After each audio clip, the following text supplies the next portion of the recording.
Electromagnetic field theory, part 6. ഇവിടെ goes ലോയുടെ differential form കണ്ടു. del dot D equals rho. അതിൻ്റെ integral form കണ്ടു. ലാപ്ലാസസ് equation കണ്ടു. പോയ്സൺ ഇക്വേഷൻ കണ്ടു. ഇനിയിപ്പോൾ ഈ ബൗണ്ടറി കണ്ടീഷൻസ്, യുണീക്ക്നെസ് തിയറം കണ്ടു. ഇനി വീണ്ടും ചർച്ചയ്ക്ക് വരും. ഇലക്ട്രിക് ഫീൽഡിനെ ഡിസ്ക്രൈബ് ചെയ്യാൻ രണ്ട് വെക്റ്റേഴ്സ് നമ്മൾ ഇൻട്രൊഡ്യൂസ് ചെയ്തു. ഒന്ന് ഇലക്ട്രിക് ഇൻറ്റൻസിറ്റി ഇ. ഇൻറ്റൻസിറ്റി മീഡിയത്തിനെ ഡിപ്പെൻഡ് ചെയ്യുന്ന ഒരു ഫാക്ടറാണ്. ഏത് മീഡിയം മാറുമ്പോൾ ഇൻറ്റൻസിറ്റി മാറും. രണ്ടാമത്തെ വെക്ടർ ഡിസ്പ്ലേസ്മെൻറ്റ് വെക്ടർ ഡി. അത് മീഡിയത്തിനെ ഡിപ്പെൻഡ് ചെയ്യാത്ത ഫാക്ടറാണ്. അത് ചാർജ് കോൺഫിഗറേഷനെ മാത്രം ഡിപ്പെൻഡ് ചെയ്യുന്ന ഒരു ഫാക്ടറാണ്.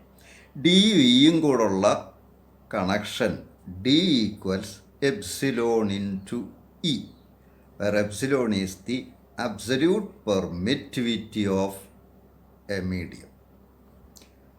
ഈ എപ്സിലോൺ എന്ന് പറയുന്നത് തന്നെ അത് ഫ്രീ സ്പേസ് ആകുമ്പോൾ എപ്സിലോൺ ഈസ് എപ്സിലോൺ 0. അപ്പോൾ ഫ്രീ സ്പേസിൽ D equals epsilon 0 into E.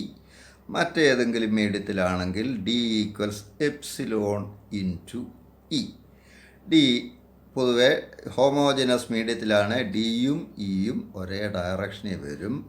അല്ലാത്ത കേസിൽ വ്യത്യാസം വരും. We will see that later.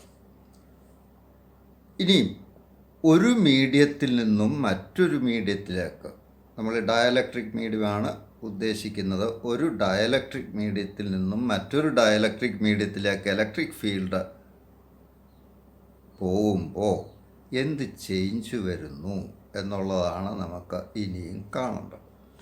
ഇവിടെ ഇപ്പോൾ ഇത് medium dielectric medium 1, this is dielectric medium 2. അപ്പോൾ ഈ കാണുന്നത് ഈ രണ്ട് ഡയലക്ട്രിക് മീഡിയങ്ങളും തമ്മിലുള്ള സർഫസ് ഓഫ് സെപ്പറേഷനാണ്. ഈ പേപ്പറിന് പെർപെൻഡിക്കുലറായിട്ട് വരുന്ന സർഫസ് ഓഫ് സെപ്പറേഷൻ. ഇതിൽ ഫസ്റ്റ് മീഡിയത്തിൽ ഇലക്ട്രിക് ഇൻറ്റൻസിറ്റി E1 എന്നിരിക്കട്ടെ, ഈ ഡയറക്ഷനിൽ. ഇവിടുത്തെ ഇതാണ് എക്സ് ആക്സിസ് ആയിട്ട് എടുക്കുന്നു. ഈ സർഫസ് ഓഫ് സെപ്പറേഷന് പെർപെൻഡിക്കുലറായിട്ട് എക്സ് ആക്സിസ് എടുക്കുന്നു. ഈ എക്സ് ആക്സിസുമായിട്ട് തീറ്റ വേണ്ടുന്ന ആംഗിളിൽ ആണ് ഇവിടുത്തെ ഇലക്ട്രിക് ഇൻറ്റൻസിറ്റി E1. ഇത് സെക്കൻഡ് ഡയലക്ട്രിക് മീഡിയത്തിൽ കയറുമ്പോൾ ഇതിൻ്റെ ഇൻറ്റൻസിറ്റി, ഇതേ ഫീൽഡിൻ്റെ ഇൻറ്റൻസിറ്റി E2 എന്നിരിക്കട്ടെ, അതിൻ്റെ ഡയറക്ഷൻ ഈ എക്സ് ആക്സിസുമായിട്ട് θ2 ആംഗിളിലാണെന്നിരിക്കട്ടെ. ഒരു തരം റിഫ്രാക്ഷൻ ആയത് ലൈൻ ഓഫ് ഫോഴ്സിൻ്റെ റിഫ്രാക്ഷൻ എന്ന് പറയാം. നമുക്ക് ഇത് ഒന്ന് റിലേറ്റ് ചെയ്യണം, ഇത് തന്നെ ഇത് കൈകാര്യം ചെയ്യണം. ഇവിടെ E1നെ രണ്ട് കമ്പോണൻസ് ആയിട്ട് സ്പ്ലിറ്റ് ചെയ്യാം. ഇങ്ങോട്ട് ഇത് θ1 ആണെങ്കിൽ ഇത് θ1. This is E1 cos θ1 and this is E1 sin θ1. E1 cos θ1 ഈ ബൗണ്ടറിക്ക്, ഇത് ബൗണ്ടറിയാണ്, രണ്ട് ഡയലക്ട്രിക്സിനെയും വേർതിരിക്കുന്ന സർഫസാണ്. ഇതൊരു ബൗണ്ടറിയാണ്. ഈ ബൗണ്ടറിക്ക് പെർപെൻഡിക്കുലറാണ് E1 cos θ1. അപ്പോൾ ഇതിനെ നോർമൽ കമ്പോണൻ്റ് എന്ന് പറയും. Normal component of electric intensity. E1 sin θ1 എന്ന് പറയുന്നത് ഈ ബൗണ്ടറിക്ക് പാരല്ല എന്നുള്ളതിൻ്റെ മറ്റൊരു വാക്കാ ടാൻജൻഷ്യൽ. അപ്പോൾ ഇതിനെ ടാൻജൻഷ്യൽ കമ്പോണൻ്റ് എന്ന് പറയും. സെക്കൻഡ് മീഡിയത്തിൽ ഇതുപോലെ E2 ആണ് ഇൻറ്റൻസിറ്റി. അതിനെ രണ്ടായിട്ട് സ്പ്ലിറ്റ് ചെയ്യാം. E2 cos θ2 normal component, E2 sin θ2 tangential component. ഇവിടുത്തെ displacement D1 equals epsilon 1 E1, where epsilon 1 is the absolute permittivity of medium 1. D2 equals epsilon 2 E2. Epsilon 2 is the absolute permittivity of the second dielectric medium. ഇനി നമുക്ക് goes law apply ചെയ്യാം. Gauss load integral form and the surface integral of D is equal to charge. Surface integral of D over a closed surface is equal to the net charge enclosed by the surface, or integral D dot ds is equal to Q. നമ്മളത് കണ്ടതാണ്. അപ്പോൾ അതിനുവേണ്ടി ഇവിടെ ഒരു Gaussian surface എടുക്കുന്നു. ഒരു ചെറിയ cylindrical ഷേപ്പിലുള്ള ഒരു ഗോസിയൻ സർഫസ്. ഈ സിലിണ്ടറിൻ്റെ ലെങ്ത് തീരെ നെഗ്ലിജിബിളാണ്. ഇതിൻ്റെ ഒരു ക്രോസ് സെക്ഷൻ ബൗണ്ടറിക്ക് അടുത്ത് മീഡിയം 1ലും രണ്ടാമത്തെ ക്രോസ് സെക്ഷൻ ബൗണ്ടറിക്ക് അടുത്ത് സെക്കൻഡ് മീഡിയത്തിലും വരത്തക്കാണ്. അപ്പോൾ ഇതിൻ്റെ ക്രോസ് കേർഡ് സർഫസ് ഏരിയ നമുക്കങ്ങ് നിഗ്ലക്റ്റ് ചെയ്യാം. ഈ ക്രോസ് സെക്ഷൻ ഏരിയ എന്നിരിക്കട്ടെ. അപ്പോൾ ഈ ലെഫ്റ്റ് ക്രോസ് സെക്ഷനുമായിട്ട് ബന്ധപ്പെട്ട ഫ്ലക്സ് ഡി വാല്യൂ, ഇവിടുത്തെ normal component D1 cos θ1, E1 cos θ1 intensity, അതിനെ ε1 കൊണ്ട് ഗുണിച്ച് കഴിഞ്ഞാൽ D1 cos θ1 എന്ന് വരും. അപ്പോൾ integral D dot D S അല്ലെ D into D S cos theta. ഇവിടെ ഇപ്പോൾ ഈ ഭാഗത്തെ ഡിയുടെ normal component D1 cos θ1, D1 cos θ1 into A. ഇവിടെ D1 കോസ് θ1 റൈറ്റിലോട്ടാണ് എന്ന് പറഞ്ഞാൽ ഈ സർഫസിനുള്ളിലേക്കാണ്. അത് ഇൻകമ്മിങ് ഫ്ലക്സാണ്, ഔട്ട് ഗോയിങ് അല്ല. ഇവിടുത്തെ ഔട്ട്വേർഡ് നോർമൽ ഇങ്ങോട്ട് വരും. D1 കോസ് θ1 ഇൻറ്റു എ എന്ന് പറഞ്ഞാൽ ഇൻറ്റു ദി ഗോസിയൻ സർഫസാണ്. ഇൻവേർഡ് എപ്പോഴും നെഗറ്റീവ് എന്നാണ് എടുക്കുന്നത്. അപ്പോൾ ഈ ലെഫ്റ്റ് ക്രോസ് സെക്ഷനിലെ ഡി ഫ്ലക്സ് എന്ന് പറഞ്ഞാൽ മൈനസ് എ D1 കോസ് θ1. ഈ ക്രോസ് സെക്ഷനിലെ ഫ്ലക്സ് ഇവിടുത്തെ D2 കോസ് θ2 വരും. അത് ഇങ്ങോട്ടാണ്. ഈ ക്രോസ് സെക്ഷനെ സംബന്ധിച്ചിടത്തോളം അത് ഔട്ട് വേർഡാണ്. അപ്പോൾ flux D2 cos θ2 into A area, that is plus. So total flux, ഇപ്പോൾ flux over the left cross section minus a D1 cos θ1. Flux over the right cross section is plus a D2 cos θ2. Curved surface തീരെ negligible ആയതുകൊണ്ട് അവിടുത്തെ flux consider ചെയ്യേണ്ട, എടുത്താലും സീറോയാണ്. കാരണം അവിടെ തീറ്റ 90 degree വരും, flux സീറോയേ വരുള്ളൂ. അപ്പോൾ total flux over the Gaussian surface ഈ മൊത്തം ഈ ഗോസിയൻ സിലിണ്ട്രിക്കൽ സർഫസുമായിട്ട് ബന്ധപ്പെട്ട ടോട്ടൽ ഫ്ലക്സ് അപ്പോൾ ഇത് രണ്ടും കൂടെ ആഡ് ചെയ്യണം. Minus a D1 cos θ1 plus a D2 cos θ2. That must be equal to Gauss law അനുസരിച്ച് that must be equal to the net charge, net electric charge enclosed by the surface. ഈ ബൗണ്ടറിയിൽ free surface ഒന്നും ഉള്ളതായി പറയുന്നില്ല. സാധാരണ നമ്മൾ glass, water surface ഇതൊക്കെയാണല്ലോ സാധാരണ consider ചെയ്യുന്നത്. അവിടെ നെറ്റ് ചാർജ് സാധാരണ സന്ദർഭത്തിൽ ഉണ്ടാവാറില്ല. അപ്പോൾ ഇവിടെ ഈ ബൗണ്ടറിയിൽ ചാർജ് ഒന്നും ഫ്രീ ചാർജ് ഒന്നും ഇല്ല. നോർമൽ കേസിൽ അങ്ങനെയാണ് ഉണ്ടാകുന്നത്. അല്ലേ നമ്മൾ ഡെലിബറേറ്റ് ആയിട്ട് ചാർജ് ഇവിടെ ഇൻട്രൊഡ്യൂസ് ചെയ്യണം. ഇത് നോർമൽ കേസാണ്. No charge is present. So charge enclosed by the Gaussian surface is equal to 0. So total flux, Gauss law അനുസരിച്ച് total flux must be equal to charge enclosed, that is 0, or minus a D1 cos θ1 plus a D2 cos θ2 equals 0. Cone factor തട്ടിക്കളയാമല്ലോ, പോയിട്ട് രണ്ട് സൈഡിലോട്ടാക്കാം. D1 cos θ1 equals D2 cos θ2. ഇതാണ് first boundary condition എന്ന് പറയും. D cos തീറ്റ എന്ന് പറയുന്നത് cos component എന്ന് പറയുമ്പോൾ പെർപെൻഡിക്കുലറാണ്. ഇവിടെ ബൗണ്ടറിക്ക് പെർപെൻഡിക്കുലറാണ് കൊസൈൻ കമ്പോണൻറ്റ്. അപ്പോൾ നമുക്ക് പറയാവുന്നത് normal component of D is the same in both the dielectric material. First മീഡിയത്തിലെ നോർമൽ കമ്പോണൻ്റ് ഓഫ് ഡി എന്ന് പറഞ്ഞാൽ D1 cos θ1. സെക്കൻഡ് മീഡിയത്തിലെ normal component of D is D2 cos θ2. ഇത് രണ്ട് ഈക്വലാണെന്നാണ് പറഞ്ഞിരിക്കുന്നത് കിട്ടിയത്.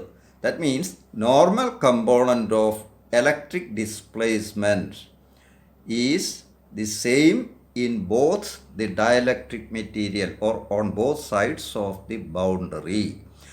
അത് ടെക്നിക്കൽ ലാംഗ്വേജിൽ പറഞ്ഞാൽ normal component of electric displacement is continuous across the boundary.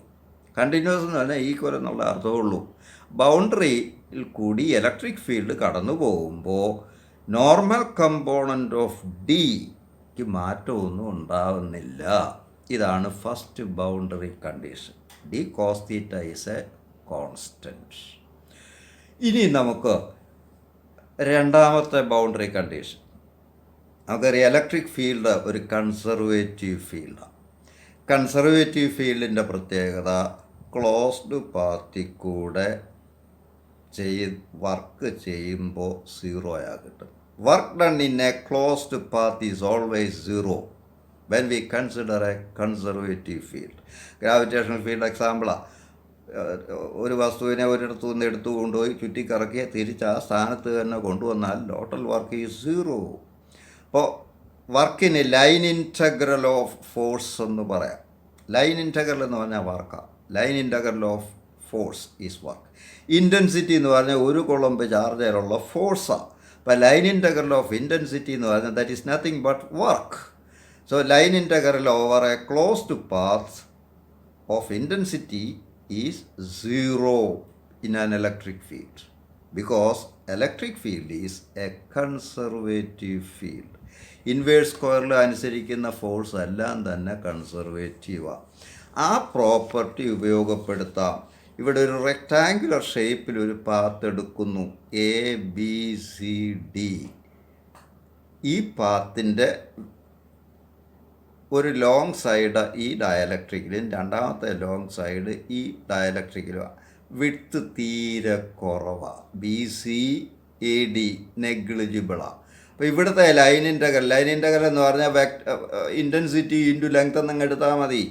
അപ്പോൾ ഇവിടെ ഈ ഡയറക്ഷനിൽ E1 sin θ1 ഉണ്ട്. അപ്പോൾ E1 sin θ1 മുകളിലോട്ടാണ്. ഇവിടുത്തെ AB എന്ന് പറയുന്നത് AD എന്ന് പറയുന്നത് മുകളിലോട്ട്. അപ്പോൾ സെയിം ഡയറക്ഷനാണ്. അപ്പോൾ ഇവിടുത്തെ ലൈൻ ഇൻറ്റഗ്രൽ എന്ന് പറഞ്ഞാൽ E1 sin θ1 ഇൻറ്റു L.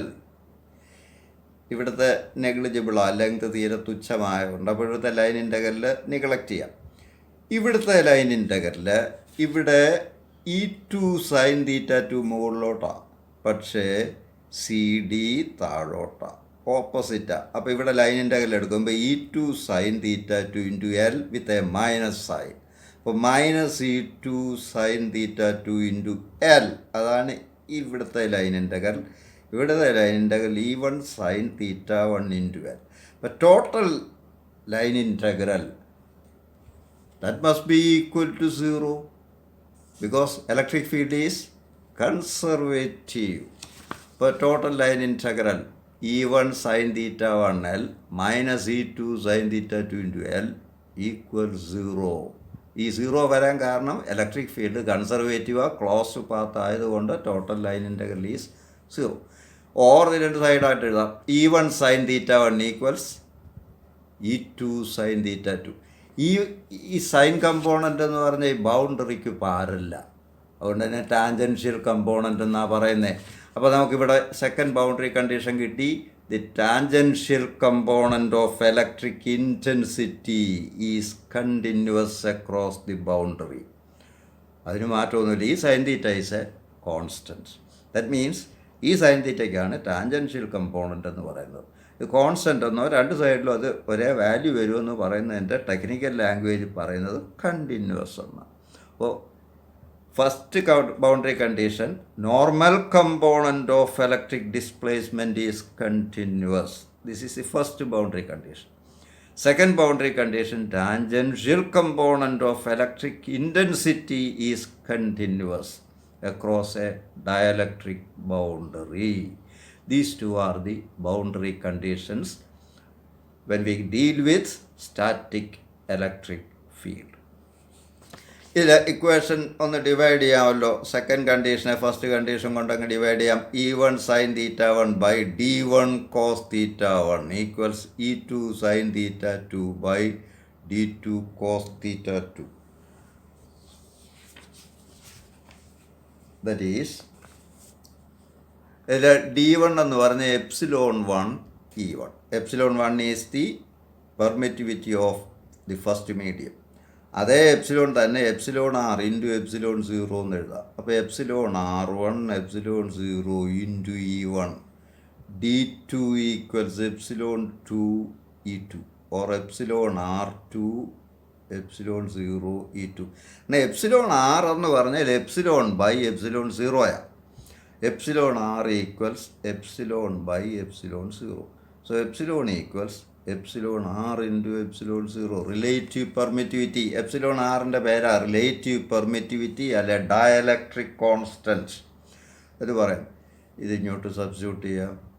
അപ്പോൾ E1 sin θ1 by cos θ1 is tan θ1 by D1 is epsilon R1 epsilon 0 E1 equals E2 tan θ2 by epsilon R2 epsilon 0 E2. E1 cancel ചെയ്യും, എപ്സിലോൺ 0 ക്യാൻസൽ ചെയ്യും, പോയിട്ട് tan θ1 by epsilon R1 equals tan θ2 by epsilon R2 or tan θ1 by tan θ2 equals epsilon R1 by epsilon R2. ഇതിപ്പോൾ സൈനായി പൈസ ഇതിപ്പോൾ angle of incidence എന്ന് പറയാം. Line of ഫോഴ്സിൻ്റെ electric ഫ്ലക്സിൻ്റെ ആംഗിൾ ഓഫ് ഇൻസിഡൻസ് ആ θ1, ആംഗിൾ ഓഫ് റിഫ്രാക്ഷൻ ആ θ2. അപ്പോൾ ഇത് ഒപ്റ്റിക്സിലെ Snell's law sine i by sine r equals a constant എന്ന് പറയുന്നതിന് പകരമായിട്ട് ഇവിടെ വന്നിരിക്കുന്നതാണ്. tan θ1 by tan θ2 equals epsilon R1 by epsilon R2. This is known as Snell's law of refraction of electric flux or electric lines of force. ഇതിൻ്റെ എല്ലാ discussions നമ്മൾ പുറകെ കാണും, കൂടുതൽ വ്യക്തമാകും. Thank you.